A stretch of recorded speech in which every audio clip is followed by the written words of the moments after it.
nous allons intégrer l'équation différentielle du second ordre à coefficient constant, a égale seconde, b égale prime, plus c égale à 0. Bon, la première chose à faire, nous allons chercher des solutions. Cherchons, n'est-ce pas, des solutions, d'accord, sous la forme de y égale à exponentielle de Rx. X élément de R, et puis R élément de R ou C. Ok? Et bien maintenant, on va tout justement avoir, puisqu'on a y seconde, y prime, il faut prendre la dérivée. Donc on va faire y prime, ce sera R exponentielle de Rx, et y seconde, ça va faire R carré exponentielle de Rx. En plaçant ici, on va justement avoir AR carré, d'accord, exponentielle de Rx plus BR exponentielle de Rx pour y prime plus C exponentielle de Rx, d'accord, égale à 0. Donc ça fait rapidement AR carré plus BR plus C fois exponentielle de Rx égale à 0. Donc exponentielle de Rx différent de 0, quel que soit x élément de R ici, eh bien, on a alors ici A R carré plus BR plus C égale à 0. Donc, une telle équation s'appelle équation caractéristique. Ça, c'est l'équation et caractéristique. Ok? Ça, c'est l'équation caractéristique. Maintenant, 3 cas à considérer. Bon, ok? Le premier cas à considérer, c'est que ici, en calculant delta, d'accord, en calculant, parce que vous remarquez l'équation caractéristique, c'est une équation de second degré. Donc delta, ce sera b carré moins 4ac. Bien entendu, je peux écrire 3k de en bas. 1. Maintenant, si delta est supérieur à 0, on a, d'accord, des racines. On a des racines R1 et R2 et des racines réelles. Des racines réelles. Des racines réelles, telles que, vous savez bien que R1 ce sera moins B moins delta sur des A, moins B plus delta sur des A. Donc on a la solution, puisque la solution est de la forme y égale à exponentielle de Rx, et bien puisqu'on a deux solutions, et tout cela va dépendre pas des constantes, donc y, la première forme de solution sera un lambda 1 exponentielle de R1x plus lambda 2 exponentielle de R2x. Jusque dans 2, maintenant, si delta est négatif, on a deux racines complexes conjuguées. Ok? R1 et R2. Mais étant des racines complexes conjuguées, cela veut dire que le conjugué R1 ce sera le conjugué de R2, tout comme R2 sera le conjugué de R1.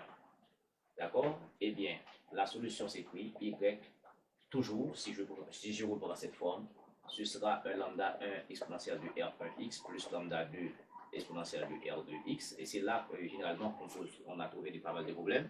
Eh bien, ici, on a des solutions complexes. Mais les constantes seront également complexes. Et bien, dans ce cas, lambda 1 aussi, ce sera le conjugué de R2, et tout comme lambda 2 sera le conjugué de lambda 1. Eh bien, à la place de lambda 2, d'accord, je peux mettre lambda 1 bar. À la place de R2, je peux mettre, d'accord, lambda 1, R1 bar. Donc, dans ce cas, Y sera lambda 1 exponentielle de R1x plus, à la place de lambda 2, je peux mettre lambda 1 bar, et ici, ça fait exponentielle de R1 bar et puis x. C'est très important. Et bien ici, nous avons un nombre complexe, ici on a un nombre complexe, on a un nombre complexe plus son conjugué, d'accord? Et bien, ça fait 2 fois la partie réelle. Ça, c'est ça qu'il faut comprendre. Donc ici, y ce sera 2 fois la partie réelle de lambda 1 exponentielle de R1x. Et c'est ça, si vous avez Z égale à A plus BI, et puis et Z bar, ce sera quoi? A moins BI. Si je fais Z plus Z bar, ça fait 2 fois A, 2 fois la partie réelle. C'est ça que je fais ici. OK? Bon, et nous allons donner une forme à R1, soit maintenant R1 égale à alpha plus bêta I. Et tout comme lambda 1, je donne une forme à lambda 1, je peux appeler ça un mu plus un I, ou bien gamma plus I mu, ou bien comme vous voulez, bon, comme vous voulez, avec mu, gamma, n'est-ce pas, des réels, d'accord, mu, gamma des réels, alpha, bêta des réels. Ok, dans ce cas, Y sera quoi?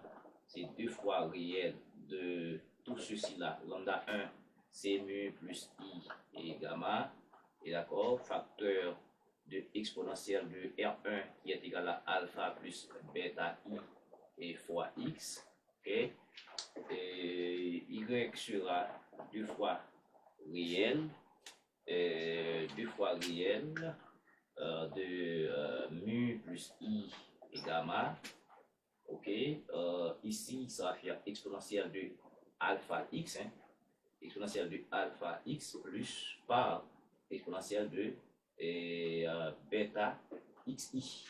Arrivé ici, exponentielle de alpha x, je vais faire sortir, d'accord? Et sachant que ici, exponentielle de, selon Euler, exponentielle de bêta xi, c'est cos bêta x plus i sinus bêta x. Eh bien, ça va faire ici, y sera 2 fois exponentielle de alpha x, hein, 2 fois, je fais sortir ça, et puis je vais tout justement avoir la mu plus i gamma, d'accord, par cette expression ici, exponentielle de bêta x, qui sera cos bêta x plus i sin bêta x, d'accord, fermé. Ok, et puis je vais faire la multiplication, 2 fois exponentielle de alpha x. Donc vous voyez là où je vais en venir. Généralement, vous posez la formule, mais vous n'arrivez pas à démontrer. Et bon, c'est comme c'est le jeu d'enfant pour vous. Si vous posez les formules comme les enfants, donc ça n'a pas de sens, quoi. Donc il faut démontrer. Eh bien, ça va faire ici mu fois cosinus, parce que je suis, alors bien entendu, j'ai ici 2 fois réel. Il y a un réel qui est là, un réel qui est là. Mu bêta x plus i et mu sinus bêta x, d'accord, voyez, et ça par ça maintenant, et ça par ça va faire plus i gamma cosinus bêta x, et puis i gamma par tout ça, ça fait moins, ça va faire maintenant et gamma, d'accord, en sinus bêta x. Maintenant, nous sommes à la recherche de 2 fois réel. Donc, ici c'est complexe, puis pas besoin. Ici c'est complexe, pas besoin parce que la partie imaginaire ici, ce sera U sin bêta x, gamma cos bêta x, mais je n'ai pas besoin. Et j'ai besoin tout simplement d'apprendre. Et le réel ici, eh bien, y égale 2 fois exponentielle de alpha x. Et puis réel de tout ça, c'est mu et cos bêta x, d'accord, plus, alors moins et gamma et sinus bêta x. Voyez-vous? Ok. Maintenant, bon, ici c'est un réel, ce sont des constantes ici. Et bien, je vais vous poser y, ce sera ici exponentielle de alpha x fois, et puis ce 2 fois mu, je peux appeler ça une constante m, et cosinus bêta x, 2 fois moins gamma, je peux appeler ça une constante n, sinus bêta x.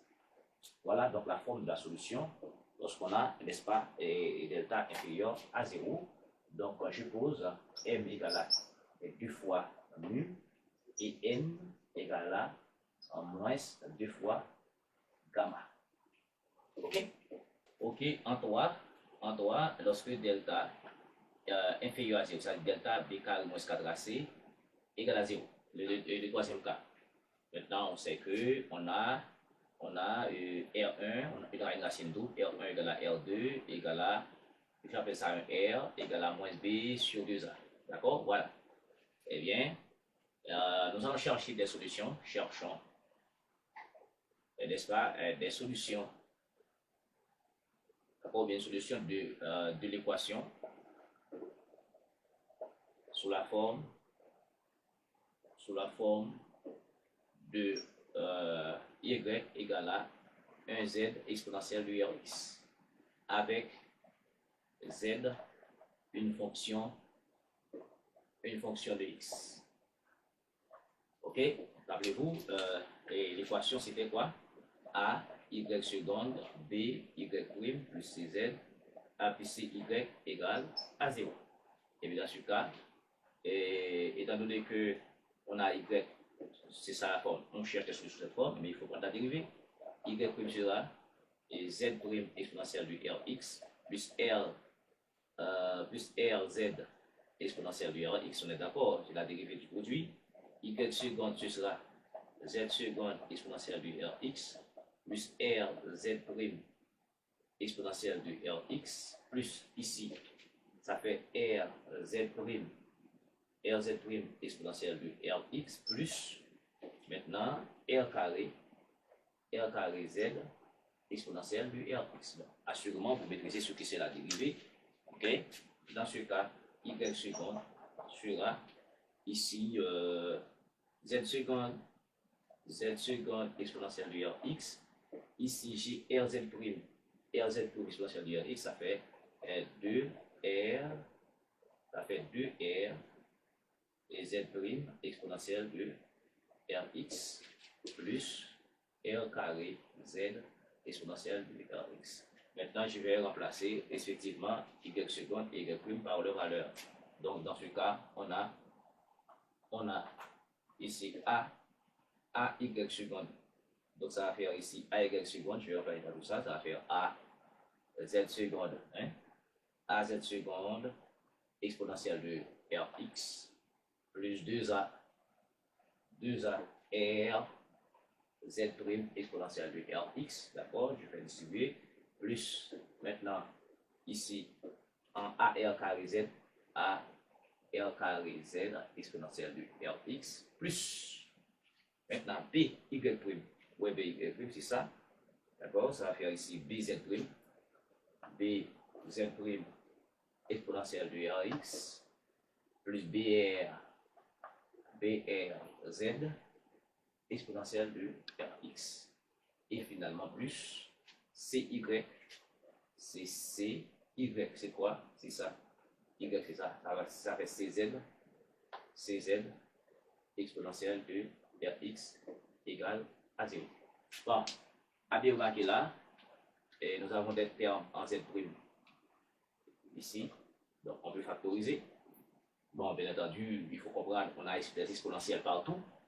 D'accord? Les exponentielles de Rx, toujours différents de 0, quel que soit x élément de R. Bon, pour tout R aussi, et élément de R ou C. D'accord?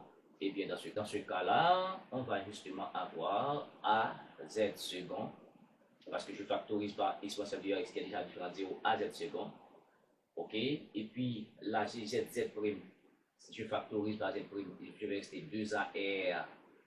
Et puis, je vais rester BR. Alors, je vais rester B. Et puis, je factorise déjà par exponentielle de Rx et je simplifie. Donc, je vais rester Z prime. Donc, les termes en AZ second n'est plus. Les termes en BZ n'est plus. Et d'accord, comme ça. Et ici, j'ai des termes en Z. Z ici, Z ici, Z ici. Je vais encore factoriser. Ça va rester, en Z, ça va faire rester AR carré. Ici, je vais rester BR. Et puis ici, je vais rester C. Et ceci par Z.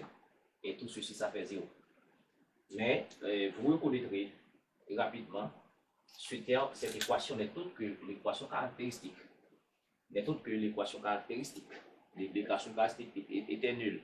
Donc ça va faire 0 comme l'équation caractéristique. Et puis ce terme aussi, ça fait 0 parce que ici, R égale à moins B sur 2A. Donc en faisant le produit en transférant B, ce terme aussi s'annule. Donc il ne nous reste que le terme en A.